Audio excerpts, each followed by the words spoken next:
লাদাখ নামটাই যেন এক রোমাঞ্চের প্রতীক। অ্যাডভেঞ্চার প্রিয় মানুষদের কাছে এইটি স্বপ্নের গন্তব্য, আর আমাদের কাছেও তাই। যেদিন আমরা লাদাখের পথে রওনা হয়েছিলাম, মনে হয়েছিল শুধু আমরা একটা জায়গায় যাচ্ছি প্রকৃতির এক নতুন অধ্যায় উন্মোচন করতে। যেখানে পৌঁছে দেখেছিলাম আমরা পাহাড়ের আঁকাবাঁকা রাস্তা, নীল আকাশ আর চারিপাশে অনন্ত নীরবতা, যেখানে পৃথিবী হঠাৎ থেমে গেছে আমাদের জন্য। এখানের প্রকৃতি যেমন সুন্দর তেমন চ্যালেঞ্জিংও। একদিকে গভীর খাত আর অন্যদিকে সুউচ্চ পাহাড়। বাতাসে কম অক্সিজেন, কিন্তু মন ভরে যায় মুক্তির অনুভূতিতে। তার সঙ্গে যুক্ত হয় অফরোড ড্রাইভিংয়ের রোমাঞ্চ, আঁকাবাঁকা পাহাড়ি রাস্তা আর উঁচু পাশে ওঠার সেই উত্তেজনাপূর্ণ অভিজ্ঞতা। প্রতিটা মুহূর্ত যেন এক নতুন পরীক্ষা, নিজের সাহস, ধৈর্য আর ইচ্ছাশক্তির, যেখানে সীমারেখা মুছে যায় আর শুরু হয় নিজেকে নতুন করে গড়ে তোলার যাত্রা। প্রতিটা চ্যালেঞ্জ যেন বলে যায় তুমি পারবে, যদি মন থেকে যাও। আর এই পথ শেখায় জয় শুধু গন্তব্যের নয়, জয় নিজের ভেতরের ভয়কে পেরিয়ে যাওয়া। আর লাদাখ পৌঁছানোর যাত্রাটাও কিন্তু কম রোমাঞ্চকর ছিল না। বাড়ি থেকে প্রায় 2500 কিলোমিটার লম্বা সেই পথ, আর এক অবিস্মরণীয় অভিজ্ঞতা। প্রথম দিন আমরা NH-19 ধরে রওনা দিয়ে পৌঁছেছিলাম দুর্গন্তিতে। তারপর সেখান থেকে ধরে নিয়েছিলাম পূর্বাঞ্চল এক্সপ্রেসওয়ে। আর পূর্বাঞ্চল এক্সপ্রেসওয়ে দিয়ে ড্রাইভ করা ছিল আমাদের পুরনো স্বপ্ন। দুপাশে সবুজ মাঠ, মসৃণ রাস্তা আর দিগন্ত ছোঁয়া আকাশ, যেন এক অফুরন্ত স্বাধীনতার অনুভূতি। আর সেই পথ পেরিয়ে আমরা 1000 কিলোমিটার ড্রাইভ করে দিনের শেষে পৌঁছেছিলাম নবাবদের শহর লখনৌতে। কিন্তু এই পথ এখানেই শেষ নয়, এখান থেকে শুরু হলো আর একটা নতুন চ্যালেঞ্জ।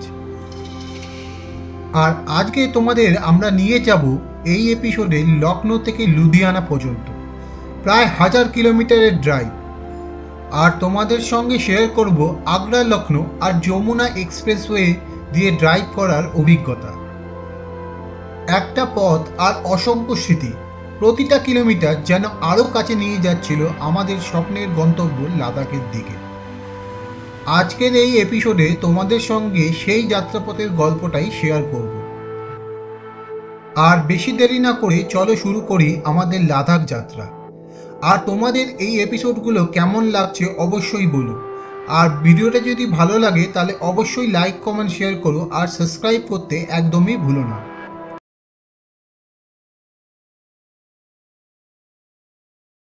গুড মর্নিং বন্ধুরা, গুড মর্নিং ফ্রম লখনৌ। এখন ঘড়ির কাঁটায় বাজে 5:40 আর আমরা এখান লখনৌ থেকে এবার যাব পাঠানকোট। টার্গেট আছে, দেখা যাক কি হয়। এখন ঘড়ির কাঁটায় বাজে পুরো 6টা আর আমরা এখানে থেকে স্টার্ট দিচ্ছি।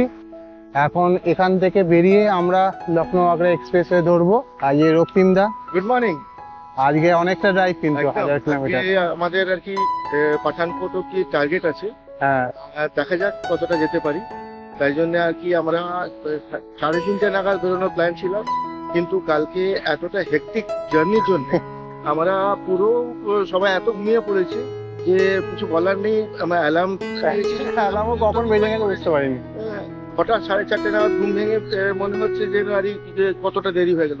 মানে বিছানা থেকে ত্রিং করে লাফ দেওয়ার পর একটা মানে সমুখে ফোন করেছি যে এরকম ব্যাপার। আমিও ত্রিং করে উঠেছি আর কি আমরা যাও করে প্যাকিং করে এবার আমরা বেরোচ্ছি। চলো চলো আমরা বেরিয়ে পড়ি। আর এই লখনৌর যে লাস্টে যে রাস্তাটা, এত কনজাস্টেড সিটি, এখানে কিন্তু ড্রাইভ করা প্রচন্ড চাপ। ওই হাইওয়ে ড্রাইভ করে এসে এই সিটি ড্রাইভ করাটা কিন্তু বিশাল চাপের ছিল, তাই না? একদম। ঘড়ির কাঁটায় পুরো 6টা বাজে। আজকে আমাদের ডেস্টিনেশন হচ্ছে লখনৌ থেকে পাঠানকোট। দেখা যাক কতটা যেতে পারি। আমরা গতকাল এই হোটেলটাতে ছিলাম, হোটেল শকুন্তলা প্যালেস। দারুণ সুন্দর হোটেলটা। লখনৌ সিটিকে টাটা বলে এবার ধরবো হচ্ছে লখনৌ আগ্রা এক্সপ্রেসওয়েটা। তো এখন আমরা আগ্রা যাচ্ছি। আর এখানে একটা কাহাবাত আছে, মুস্কুরা ইয়ে আপ লখনৌ মে হ্যাঁ। তো কালকে আমাদের খাওয়া দাওয়াও ভালো হয়েছে, সবই ঠিক ছিল, কিন্তু সকালবেলা ঘুম থেকে উঠতে একটু দেরি হয়ে গেছে।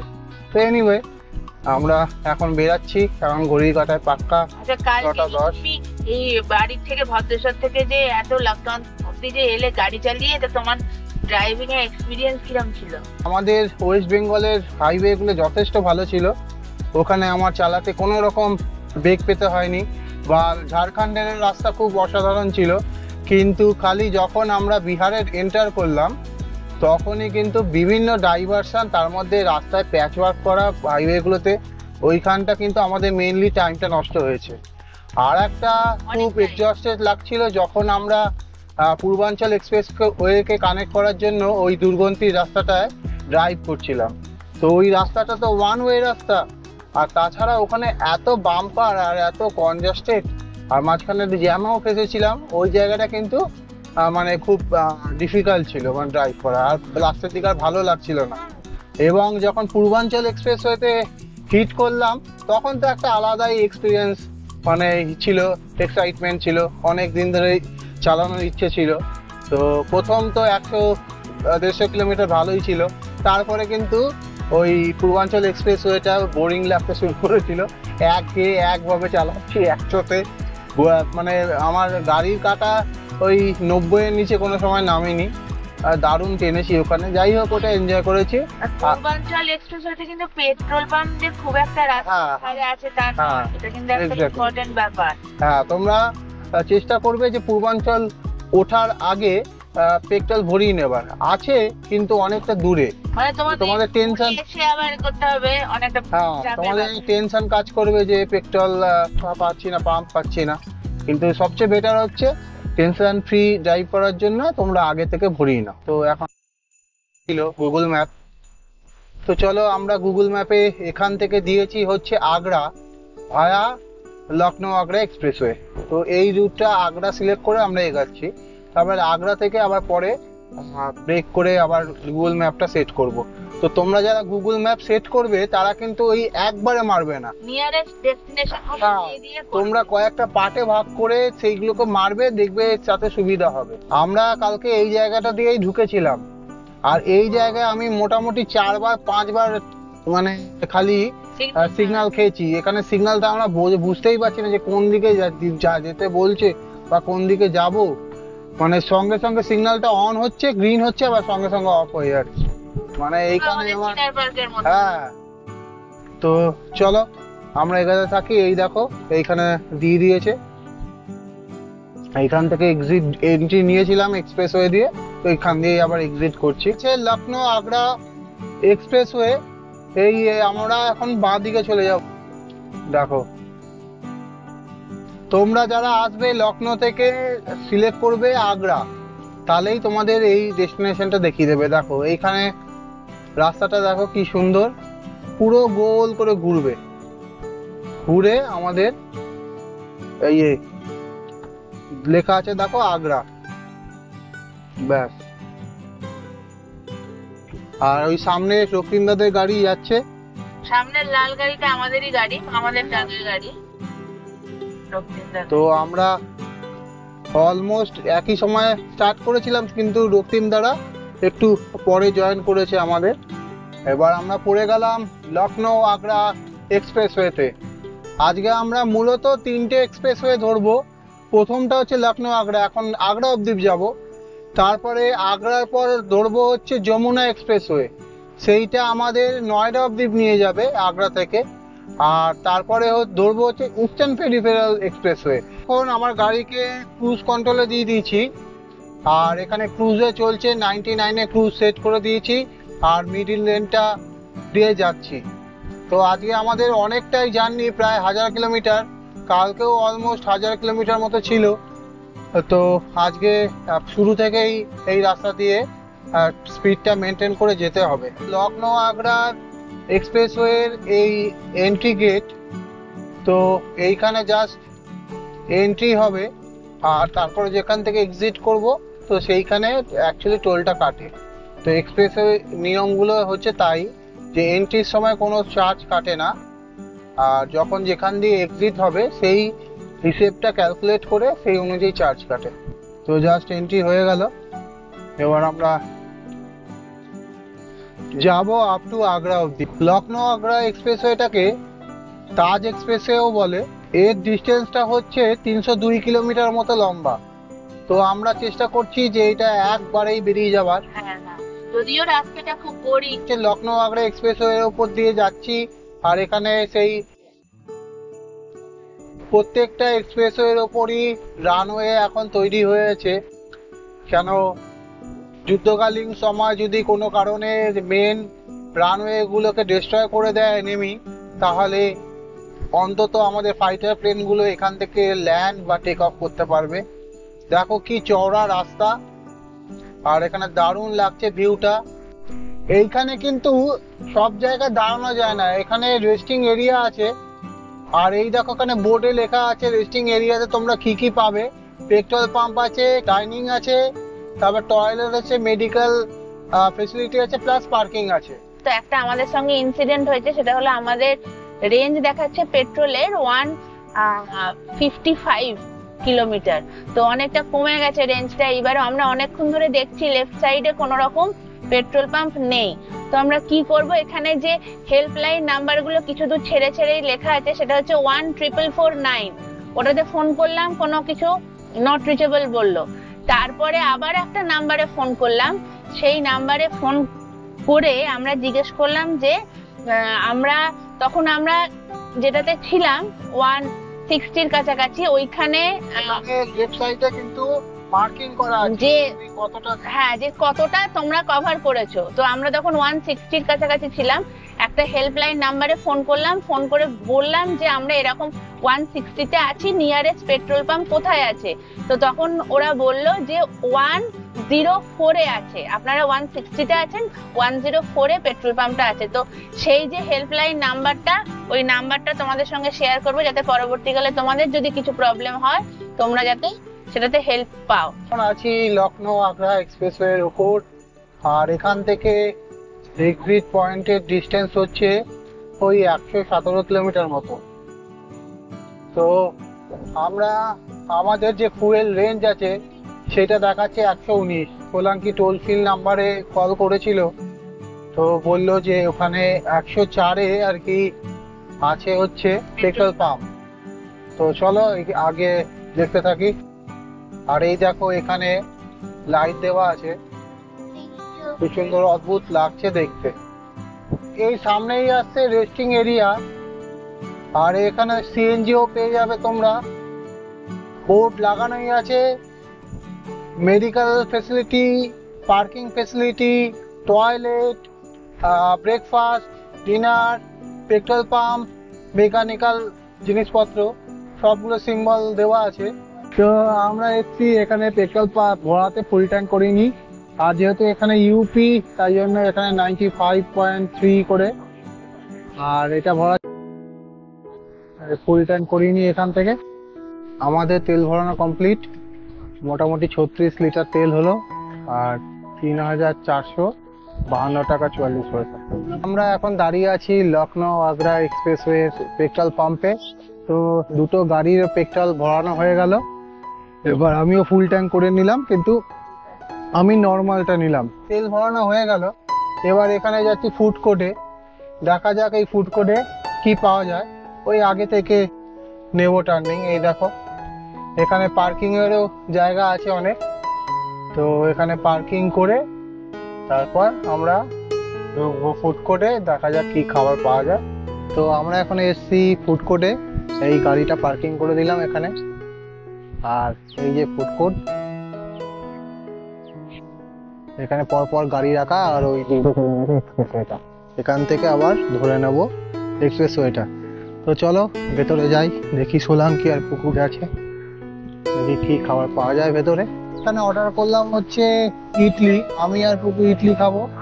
আর ইডলির রেট নিয়েছে বলে দিচ্ছি তোমাদের। আর সোলাঙ্কি অর্ডার করেছে হচ্ছে আলু পরোটা।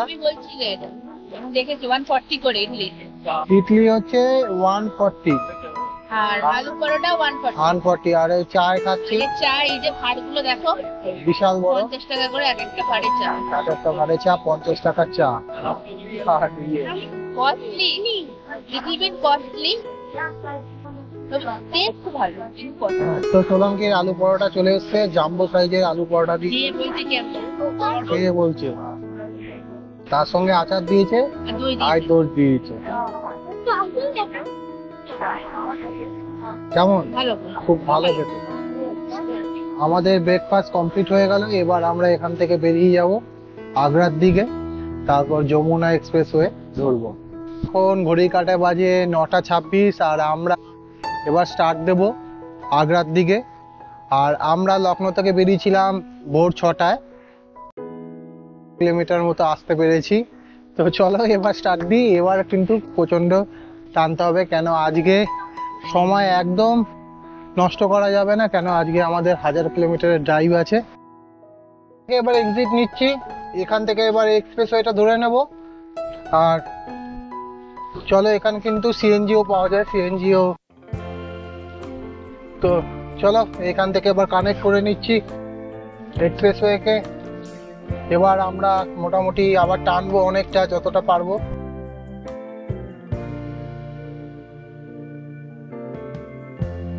Lighten up, take me on your magic river.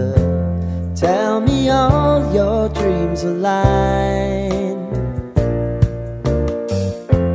Sign me up and tell me about the people that you গাড়ির স্পিড know মোটামুটি 100 who were trying to রেখেছি, feel আর alive. ক্রুজ করছি ক্রুজ কন্ট্রোলে। তবে দেখছি যে মানে হাই স্পিডে চালালে, মানে 100 চালালে মাইলেজটা অনেক ড্রপ করছে, আর 75 মধ্যে রাখলে মাইলেজ প্রচুর দিচ্ছে। আর তার থেকে বেশি যখন হাই স্পিডে চালাচ্ছি 100-তে, তখন কিন্তু মাইলেজ খুব একটা ভালো পাচ্ছি না।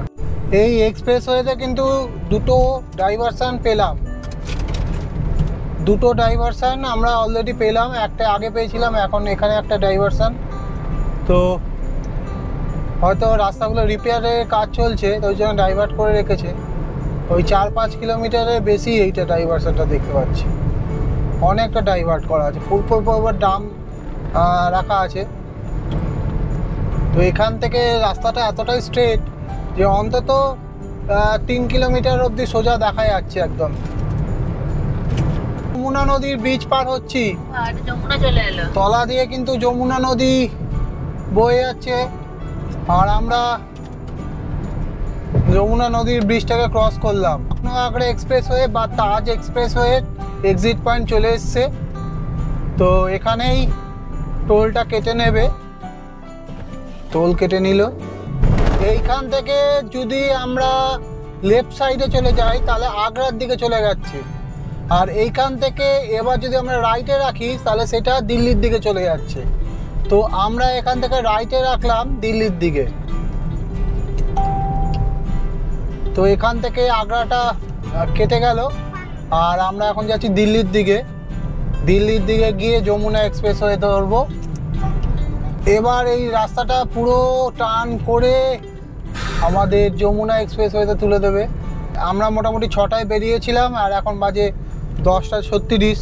ওই দিক দিয়ে ওই হ্যাঁ, ওই 300 কিলোমিটার কভার করতে আমাদের মোটামুটি 4 ঘন্টা 4 ঘন্টা লাগলো। তার মধ্যে 40 মিনিট, অ্যাকচুয়ালি 300 কিলোমিটার কভার করতে 4.5 ঘন্টা টাইম লেগেছে, তার মধ্যে 45 মিনিট আমরা ব্রেকফাস্টের জন্য গেছে। হ্যাঁ 45 মিনিট আমাদের ব্রেকফাস্ট বা আমরা ফুয়েল আপ করলাম, ওর জন্য লেগেছে। তো রেহেন কালা টোল প্লাজা অ্যামাউন্ট হচ্ছে 45 টাকা। এখানে লেখা আছে যমুনা এক্সপ্রেসওয়ে पे आपका स्वागत है। চলো যমুনা এক্সপ্রেসওয়ে।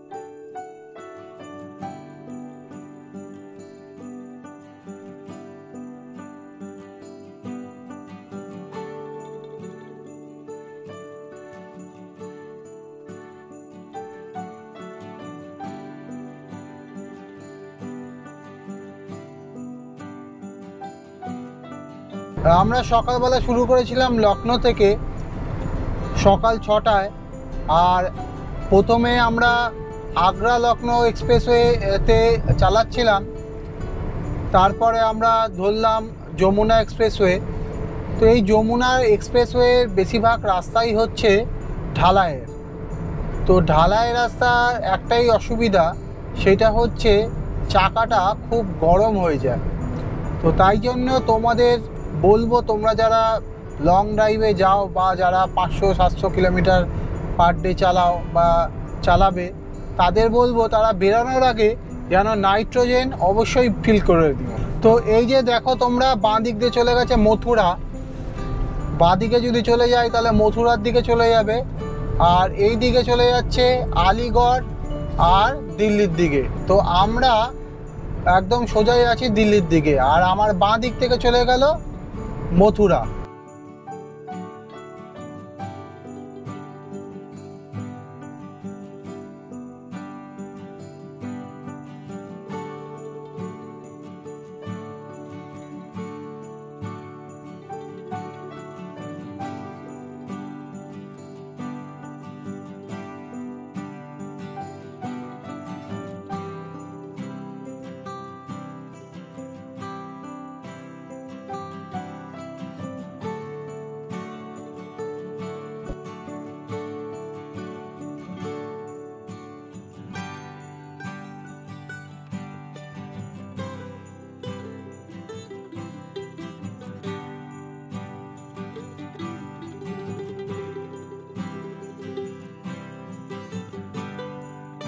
ফরিদাবাদ ক্রস করছি, আর এরপরে আমরা একটুখানি দাঁড়াবো রিফ্রেশমেন্টের জন্য।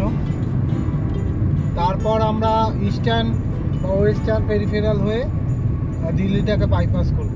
দিল্লি আর মাত্র 52 কিলোমিটার দূরে। যমুনা এক্সপ্রেসওয়ের এক্সিট আমরা ক্রস করে গেলাম। বাঁদিকে নিলে দিল্লি নয়ডা, আর সোজা গেলে পরিচক। তো গুগল ম্যাপ দেখাচ্ছে যে বাঁ দিকে যাওয়ার কথা। তো আমরা এখন নয়ডা সিটির দিকে যাচ্ছি, আর বাসের লেন হচ্ছে একদম এক্সট্রিম লেফটটা, আর কারের লেন হচ্ছে মিডিল লেন, আর রাইটের লেনটা হচ্ছে ওভারটেক করার জন্য। এখানে অনেকেই যেটা করে সেটা হচ্ছে সোজা যমুনা এক্সপ্রেসওয়ে থেকে নেমে একদম পরিচকে চলে যায়, পরিচক থেকে ইস্টার্ন পেরিফেরালটা ধরে। গুগল বাবা বলছে যে এইটা তাড়াতাড়ি হবে, তো দেখা যাক এটাকে চালিয়ে একবার দেখি এটা দিয়ে গিয়ে যে কেমন, খুব তাড়াতাড়ি হলো না, কেমন রাস্তা, কেমন কত সময় লাগলো, সেটাই তোমাদের সঙ্গে শেয়ার করবো। মেট্রো যাচ্ছে, মেট্রো, দিল্লি মেট্রো, একটা মেট্রো গেল উপর দিয়ে নয়ডা। বড় একটা গড়ি লাগিয়ে রেখেছে। আমরা এখান থেকে সোজা যাচ্ছি, একদম সোজা।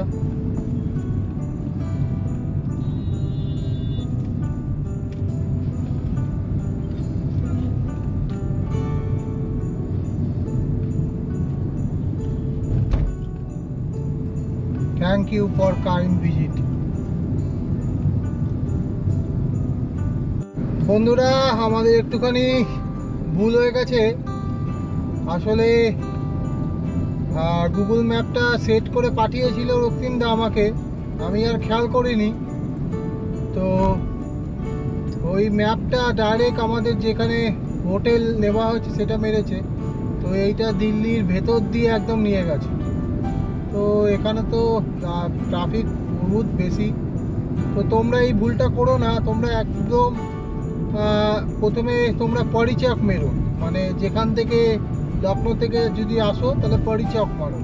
এবার পরিচক থেকে এসে তোমরা ওখান থেকে মেরো সোনিপত বা পানিপত বা যেখানে তোমাদের ওই দিকে যেখানে পাঠানকোট যেটাই হোক সেটা মারবে, তাহলে তোমার এক্সাক্ট জিনিসটা হবে। দাঁড়িয়ে গেছে কেন? চিন্তা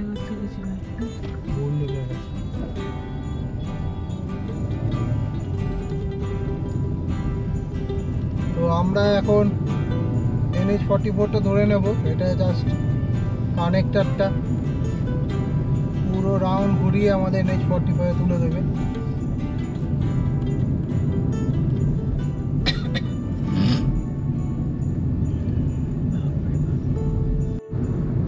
দিল্লি লালকেল্লা, লালকেল্লার পেছন সাইডটা এটা। এদিকে কোন দিকে গো? এদিকে দাঁড়া এক সেকেন্ড। এটা old Delhi road railway station, ওটা old Delhi road railway station বাদিকটা। ওটা উঠতো কি করবো সোজা? সোজা কি করে বুঝবো বলে? এরকম একটা বিভিন্ন টাইপের হলে দুটো এক জায়গায় উঠছে কি?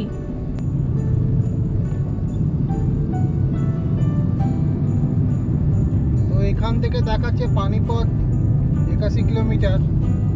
তো আমরা এখন ফ্লাইওভারটা নিয়ে নিলাম। আমরা ফাইনালি NH44 ধরে ফেলেছি আর আমরা যাচ্ছি এখন শনিপথের দিকে। তো এখানে রাস্তায় তো ভালোই ট্রাফিক থাকে সব সময়। তো আমাদের NH44 এমনিভাবে ধরতে হতো, মানে ইস্টার্ন পেরিফেরাল হয়েও NH44টা ধরতে হতো। তো আমরা একটুখানি ভুল কারণে দিল্লির ভেতর দিয়ে ঢুকে আমরা NH44টা ধরে ফেললাম। যাই হোক, একটুখানি জ্যাম পেয়েছিলাম বটে, কিন্তু এখন রাস্তাটা ভালোই পাচ্ছি। তো এখানে আমার মোটামুটি গাড়ি চলছে অ্যাভারেজে ওই 80 কিলোমিটার পার আওয়ার। এই রাস্তায় স্পিড লিমিট হচ্ছে 100, কিন্তু আমি 80তেই চালাচ্ছি, কেন গাড়ির ভলিউম ভালোই আছে। আমরা এখন দাঁড়ালাম একটু বায়ো ব্রেকের জন্য, আর সাথে আমরা ট্যাঙ্ক ফুল করে নিচ্ছি। এখানে পেট্রোল প্রাইসও 95, 38 রুপিস ভাড়া হচ্ছে গাড়িতে। তো পেট্রোল আমরা ভরে নিলাম, টোটাল গেল 23 লিটার 56, আর হচ্ছে যে 2447 টাকা এরোপ্লেনগুলো হোটেল হাওয়াই আড্ডা। একটা টোল কাজ হচ্ছে না, তার জন্য আমাদের অনেকটা সময় নষ্ট হলো। অনেকটা সময় নষ্ট হলো। টোলটা স্ক্যানটা রিড হচ্ছে না। Vega toll plaza toll fair হচ্ছে 120। চলো আমরা এখন যাচ্ছি পানিপথের দিকে, আর এখান থেকে যদি আমরা পাঠানকোট যাই দেখাচ্ছে হচ্ছে 422 কিলোমিটার। আর আমরা যাচ্ছি এখন NH44। এই NH44টা হচ্ছে আমাদের ইন্ডিয়ার লংগেস্ট হাইওয়ে, আর এইটার স্টার্ট হচ্ছে কাশ্মীর থেকে আর যাচ্ছে কন্যাকুমারী অবধি। তো এইটা হচ্ছে ইন্ডিয়ার লংগেস্ট হাইওয়ে, আর এইটার উপর দিয়ে আমরা এখন গাড়ি চালাচ্ছি।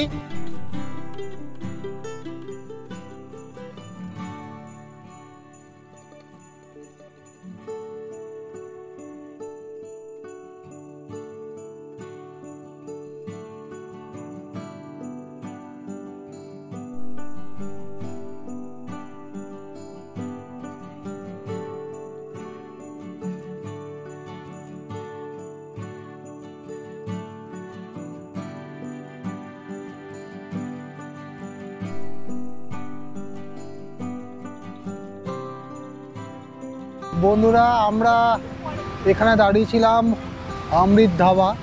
তো এখানে আলুর পরোটা খেলাম, ভীষণ খিদে পেয়েছিল বলে আর ব্লগিং করা হয়নি। তো খেয়ে দিয়ে এখন এনার্জি পেয়েছি, তাই একটু ব্লগিং করছি। এই অমৃত ধাবা, এইখানে আমাদের গাড়িটা, আর এই অমৃত ধাবা। আর আমাদের প্ল্যানে একটুখানি চেঞ্জ হয়েছে। তো প্ল্যানটা হচ্ছে আমরা পাঠানকোট অবধি যদি না টানতে পারি, তার আগে আমরা কোথাও থেকে যাব, এবং তার পরের দিন আর্লি মর্নিং আমরা ওখান থেকে বেরিয়ে যাব। সেটা একটা প্ল্যান আমরা করেছি। প্রায় কুরুক্ষেত্রের কাছে এখন গুড ইভিনিং বলতে বাধ্য হচ্ছি। তার কারণ হচ্ছে যে আমরা প্রথম কথা জানেন যে সকালবেলা উঠতে দেরি হয়েছে, 6টায় আমরা বেরিয়ে দিল্লির জ্যাম খেয়েছি। ভুল করে আমরা দিল্লির ভেতরে ঢুকে গিয়ে আমরা দিল্লি থেকে বেরিয়ে জ্যামটাকে বের করে ক্রস করে তারপরে আমরা এসছি এদিকে। তাই জন্যে এখন যেটা হচ্ছে, যা দেখাচ্ছে এখান থেকে এখনও দেখাচ্ছে আমাদের ডেস্টিনেশন যেটা পাঠানকোট ছিল, সেটা এখন 6 ঘন্টা দেখাচ্ছে এইখান থেকে, মানে কুরুক্ষেত্রের থেকে। মানে এখন এই জ্যাম স্টার্ট হয়ে গেছে, যার জন্যে আমরা প্ল্যান এ থেকে প্ল্যান বিতে এসেছি, যে এখন আমরা লুধিয়ানাতে স্টে করি। লুধিয়ানা থেকে শ্রীনগর হচ্ছে 13 ঘন্টার মতন দেখাচ্ছে এখন। সেটা হয়তো আমরা যদি কালকে মেক আপ করতে পারবো, তার কারণ হচ্ছে যে সেই সময় যদি ভোরবেলায় বেরোয় সেই সময় ট্রাফিকটা কম থাকবে। NH44-এ একটা অ্যাক্সিডেন্ট হয়েছে, এই দেখো গাড়িটা পাল্টি খেয়ে গেছে, পুরো গাড়িটা পাল্টি খেয়ে গেছে। যেখানে দাঁড়িয়েছিলাম সেখান থেকে 40 কিলোমিটার চলে এসেছি, আর এখান থেকে পাঠানকোট এখনো দেখাচ্ছে 293 কিলোমিটার। এখন আম্বালা ক্যান্টনমেন্ট এসে গেছি, আর এখান থেকে এখনো দেখাচ্ছে পাঠানকোট 277, আর অমৃতসর হচ্ছে 254 কিলোমিটার, আর লুধিয়ানা 113। তো আমরা ভাবছি যে লুধিয়ানাতেই থেকে যাবো আজকে, কেন টানা যাচ্ছে না, এত জ্যাম কনজাস্টেড রাস্তায়। তো লুধিয়ানা থেকে কাল আর্লি মর্নিং মানে সকাল সকাল বেরিয়ে পড়বো, তাতে এই লোকাল ট্রাফিকটা থাকবে না, হু করে যেতে পারবো। তো সেই গনুজ গেটটা চলে এসছে। তো আমরা মোটামুটি হরিয়ানা ছেড়ে এবার পাঞ্জাবের দিকে এন্টার করলাম। তো এই সেই ধনুষ গেট, আর পাশে চারিদিকে প্রচুর ধাবা। তো এই যে আমরা লুধিয়ানার দিকে চলে যাচ্ছি, আর এইদিকে বাঁ দিকে চলে গেলে সিমলা, বাঁ দিকেরটা সিমলা চলে গেল, আর আমরা লুধিয়ানার দিকে যাচ্ছি এখন। তো আমরা এখন ঘাঘাট টোল প্লাজায় টোল কাটাবো, এইটা পাঞ্জাবের টোল, আর এর টোল ফেয়ার হচ্ছে 125। চলো বাঁ দিকে চলে গেলে পাটিয়ালা চলে যাচ্ছে। একটা সময় আমি কর্মসূত্রে এই পাটিয়ালায় যাতায়াত করতাম দিল্লি থেকে, মাসে 2 বার করে পাটিয়ালায় আসতে হতো আমাকে। তো আমি আম্বালা নেমে ওখান থেকে বাস ধরতাম। তো এখন আমরা যাচ্ছি লুধিয়ানার দিকে। এখান থেকে লুধিয়ানা দেখাচ্ছে 70 কিলোমিটার, আর জলন্ধর 128 কিলোমিটার। তো আমরা ফাইনালি ডিসাইড করলাম যে আমরা লুধিয়ানাতেই স্টে করব, আর কাল আর্লি মর্নিংয়ে যখন রাস্তা ফাঁকা পাবো তখন আমরা টানবো একদম শ্রীনগর অবধি। লুধিয়ানা অ্যাপ্রোচ করছি, আর এখান থেকে মাত্র একটা হোটেল সিলেক্ট করলাম অনলাইনে, এখান থেকে মাত্র 10 কিলোমিটার দেখাচ্ছে। আর এদিকে রাস্তাটা একটুখানি হালকা হলো, তো আমরা এখন টানছি, আর 10 মিনিটের মধ্যে মোটামুটি ঢুকে যাব, গিয়ে দেখবো হোটেলটা কেমন, তারপর চেকিং করব। তো আমরা একটা হোটেল দেখেছি, দেখা যাক এখানে পাওয়া যায় কিনা। পার্কিং কই? এইটাই পার্কিং। এখন ঘড়ির কাঁটা বাজে 9:42, আর আমরা ফাইনালি একটা হোটেল খুঁজে পেয়েছি জাস্ট এখানে কয়েক ঘন্টা কাটানোর জন্য। হোটেলটা একদম ব্র্যান্ড নিউ, তো এখানে আসলাম, এসে চেকিং করেছি, আর এই যে আমাদের 2টো গাড়ি এখানে পার্কিং করে দিচ্ছি হোটেলের সামনে। চলো রুমটা তোমাদের দেখাচ্ছি, এটা দিয়ে দিচ্ছি তোমাদের। খুবই বেসিক হোটেল, জাস্ট একটা টিভি আছে, একটা জিনিসপত্র রাখার জন্য ওয়ার্ড্রপ, আর এই যে বেডটা খুব একটা বড় না, তো ঠিক আছে। এসি আছে, এই যে গিজার আছে, শাওয়ার আছে, একদম নতুন হোটেল, জাস্ট খুলেছে, খুবই কম অ্যামাউন্টে পেলাম এটা।